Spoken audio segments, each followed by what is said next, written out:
3 minutes before landing, the computer started screaming errors, and her code decided who lived. The year is 1969. 2 men are falling toward the surface of the moon inside a machine that has never been tested where it matters most. And in the final minutes of descent, the guidance computer flashes a warning nobody in the cabin fully understands. A number, then another. The computer is telling them it has more work than it can finish. It is, in the most literal sense, overwhelmed, and whether Neil Armstrong and Buzz Aldrin live or die in the next few moments does not depend on their hands. It depends on software written years earlier by a woman most of the world had never heard of. Her name was Margaret Hamilton. To understand what happened in that cabin, you have to understand who she was and what she built. Her full name was Margaret Elaine Heafield Hamilton, born on August 17, 1936. By the height of the Apollo program, she was director of the Software Engineering Division at the MIT Instrumentation Laboratory, the group that later became Draper Laboratory. Her team was given a task that at the time had almost no precedent in human history: write the onboard flight software for NASA's Apollo guidance computer. The code that would fly astronauts to another world and, if everything worked, bring them home. Sit with that for a moment. There was no established discipline for what she was doing. No textbooks, no decades of accumulated practice. Software was so new, so unproven, that many serious engineers didn't consider it real engineering at all. It was an afterthought, the soft part, the part you figured out later. Hamilton refused to accept that, and here is where the story turns, because her defiance wasn't just an attitude, it was a word. She is widely credited with coining and popularizing the term software engineering, insisting that writing code deserved the same rigor, the same respect, the same discipline as building a bridge or a rocket. She wanted software to be taken seriously as a legitimate branch of engineering. At the time, the phrase struck some people as almost absurd. Software? Engineering. Now, honesty demands a caveat here, because the facts are sacred. The exact first use of that phrase is contested. Some sources trace it earlier, attributed to Anthony Oettinger, and used at a NATO conference in 1968, with Hamilton as the great champion who fought to make it stick. The precise moment of first coinage is disputed, not settled. But whoever whispered the words first, it was Margaret Hamilton who gave them weight, who made the world believe them, and the moon is exactly where that belief was tested. Return to the descent.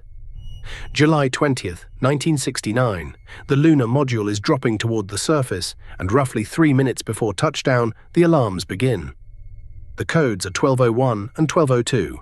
In the language of the machine, they mean the same thing. Executive overflow. The Apollo guidance computer had been handed more tasks than it could complete in real time. It was drowning. The alarms didn't come once. In those final minutes, there were about 5 of them. 4 1202s and a 1201, though the exact count and the precise second-by-second timing vary between accounts, so treat the specific numbers as approximate. What is not approximate is the terror of the moment. A computer in the middle of the most delicate maneuver ever attempted, announcing that it cannot keep up. So what went wrong? The answer is almost mundane, which makes it more chilling. The rendezvous radar, a piece of equipment meant for a different phase of the mission, had been left on during the descent, a switch, a configuration on a checklist. That single condition was flooding the guidance computer with spurious cycles, stealing precious processing time it desperately needed to land 2 human beings on the moon.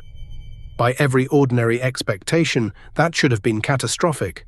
A computer at its limit in the final descent, being starved of the very resource it needed. This is the kind of failure that ends missions.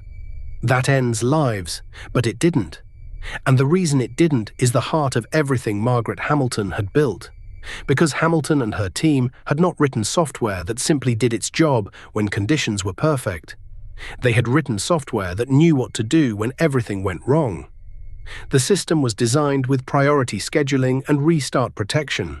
In plain terms, when the computer was overloaded, it did not freeze and it did not crash. It made a decision. It shed the low-priority tasks, the ones that could wait, and it restarted, protecting the high-priority guidance tasks that were actually flying the spacecraft. The computer, in effect, triaged itself. Under impossible load, her code decided what mattered and what didn't. It threw away the unimportant work and clung to the one job that could not fail: getting the astronauts to the surface. That is why the alarms flashed and the landing survived anyway. That is why the software saved the landing is not a romantic exaggeration, but one of the best documented facts of the entire mission. The recovery through priority scheduling is not legend. It is engineering, the exact discipline Hamilton had insisted on, the exact seriousness she had demanded when others dismissed software as an afterthought. Think about the poetry of that.